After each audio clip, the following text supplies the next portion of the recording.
Recorrido del pensamiento europeo desde el siglo XVII hasta el siglo XX.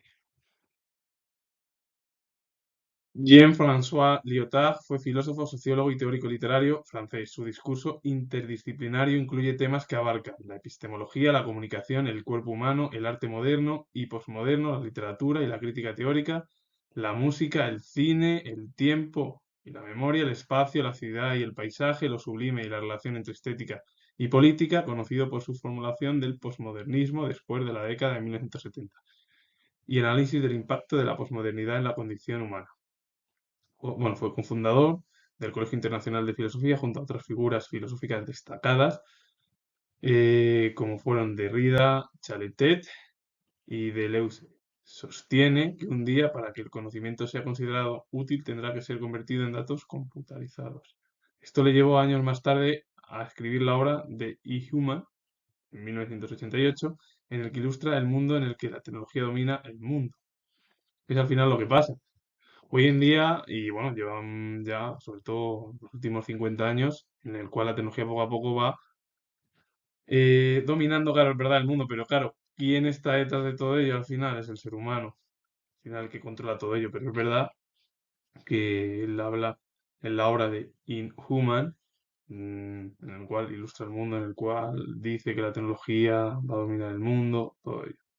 Y al final, en parte, a lo mejor hay gran parte de lo que poco a poco se está cumpliendo, en la cual vemos que la tecnología hoy en día se utiliza en todos los establecimientos, en la gran mayoría, ya sean de supermercados o de otras eh, índoles en torno al mundo de la tecnología, como decía Lyotard.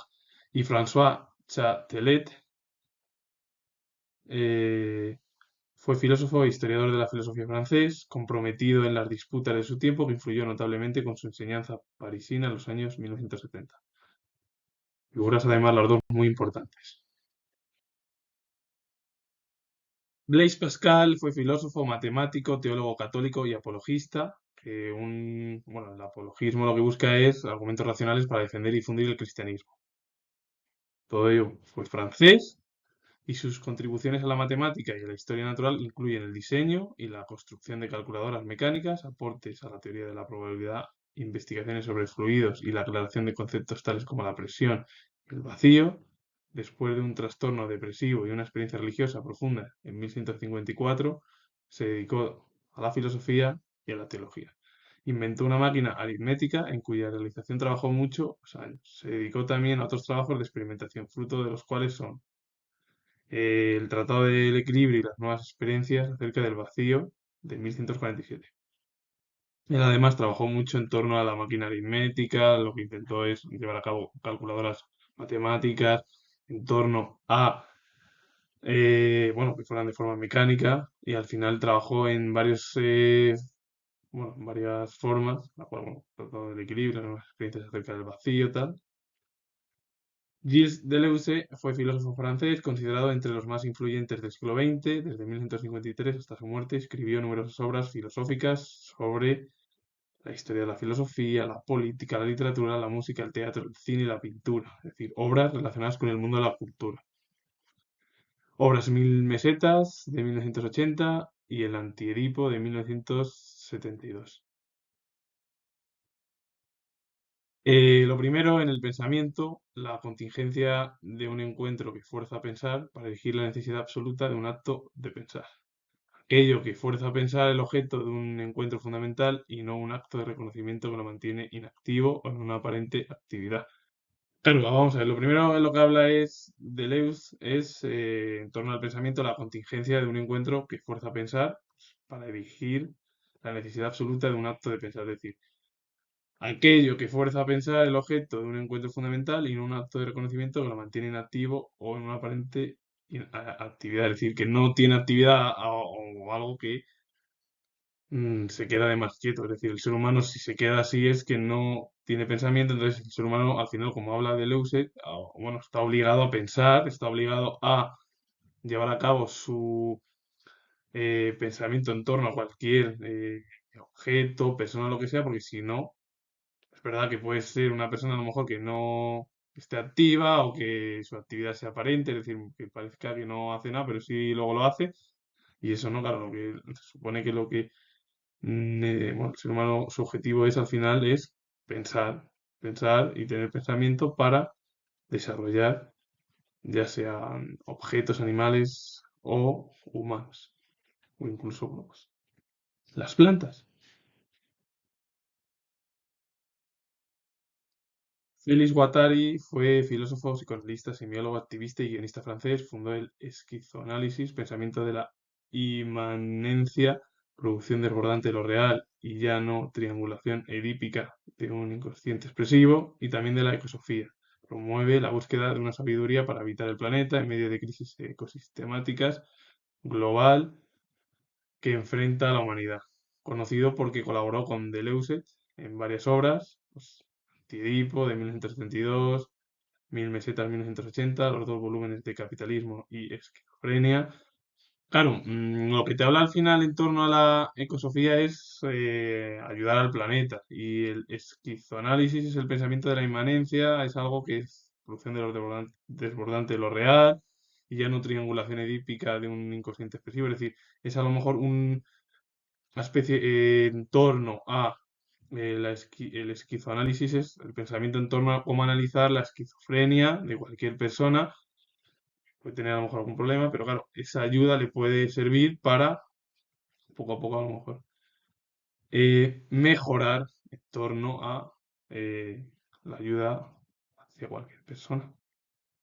Claro, porque el esquizoanálisis al final es un análisis, bueno, lo que te analiza es la esquizofrenia que puede tener cualquier individuo. Todo ello.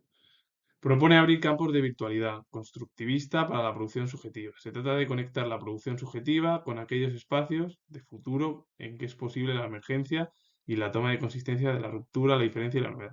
El objetivo es al final es construir algo virtual que ayude a la producción subjetiva, a ver cómo actuamos y cómo pensamos cualquier persona.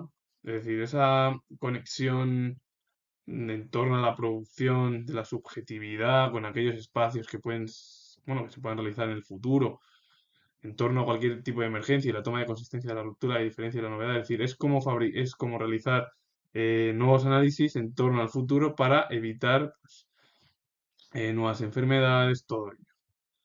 Maurice Merleau-Ponty fue filósofo fenomenólogo francés y tuvo gran influencia por uno de los filósofos de la fenomenología, como fue Edmund Husserl, y la obra es Fenomenología de la Percepción de 1945. Sostenía que no hay una realidad independiente de la relación cuerpo-mundo.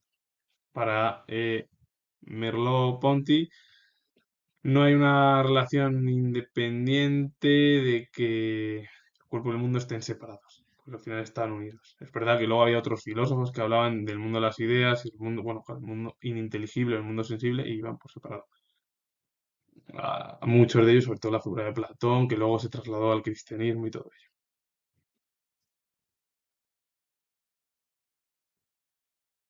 Arnold Joseph Toynbee fue filósofo de la historia, historiador, autor de numerosos libros y profesor de investigación de historia internacional británico en la London School of Economics y el King's College de Londres. De 1918 a 1950 fue considerado un especialista en asuntos internacionales. Su obra más destacada o importante es Estudio de la Historia de 1934, una de las figuras más importantes en el mundo anglosajón, que dejó una huella importantísima en el mundo de la historia y de la filosofía. Émile Cioran o Émile Cioran fue filósofo y escritor pesimista de origen rumano. La mayoría de sus obras se publicaron en lengua francesa porque residió en París desde 1941 hasta su muerte, con la obra La tentación de existir de 1956. Se declaraba enemigo de Dios, el hombre y la vida. Es decir, Sioran era todo lo contrario a Dios, hombre y la vida, es decir, todo lo que existía en la realidad y en lo que existía más allá de la realidad. Su nihilismo no conocía límites, salvo el que impone la muerte. La perspectiva de no ser, de morir en cuerpo y alma, de abandonar definitivamente el campo de batalla de la conciencia, le producía un inmenso regocijo, pues consideraba que vivir era para él una maldición.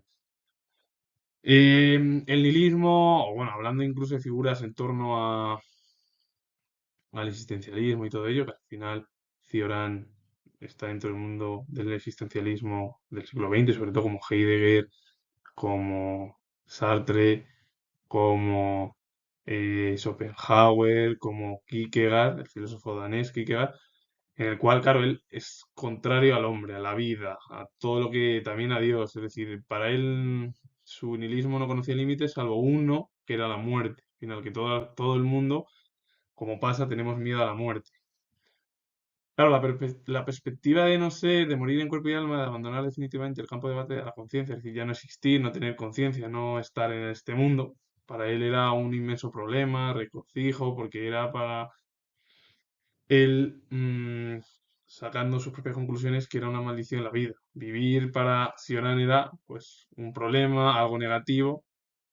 Claro, también hay que poner en contexto a Sartre, Heidegger, o, por ejemplo, Schopenhauer, que dice que la vida es lo más horroroso que existe. O Kierkegaard, ese existencialismo, hacia dónde va el ser humano, hacia qué metas tiene y qué problemas puede tener, porque, claro, tienen miedo, y sobre todo más en el siglo XX, porque figuras como Heidegger, Sartre, eh, el propio Cioran, o incluso Nietzsche, que se adelanta con en torno al nihilismo, que es algo que para él no, la vida no tiene sentido, pues ven que hay un problema porque hay dos guerras mundiales, hay una crisis económica de 1929, la llamada crack del 29, hay una guerra fría, todo, es decir, y ven que la vida no tiene sentido alguno y que es maldita por el contexto en el que vive. Cesare Beccaria fue filósofo, literato, jurista y economista italiano, padre de Giulia Beccaria, quien a su vez fue madre de Alessandro Manzoni, que fue poeta, que perteneció al romanticismo, Italia, bueno, una de las figuras más destacadas del romanticismo. La obra de Beccaria, de los delitos y las penas, de 1764, propone soluciones al terrible sistema jurídico del siglo XVIII, mediante la necesidad de atribuir un nuevo sentido a las leyes y atribuir un nuevo concepto de justicia a los deberes del Estado y, en fin, a las relaciones entre sociedad e individuos. El objetivo es cambiar los problemas al final del sistema jurídico del siglo XVIII, en el cual se deben de atribuir para Beccaria nuevas leyes, un nuevo concepto de justicia, aparte de los deberes del Estado, y ver esa relación entre sociedad e individuos. Y con ello finalizo. Si os ha gustado este vídeo, darle a like, tengo el grado de historia, y bueno, darle a like, suscribiros, y es un vídeo en el cual es un recorrido de la filosofía desde la edad moderna a la contemporánea. Y os mando saludos. Adiós.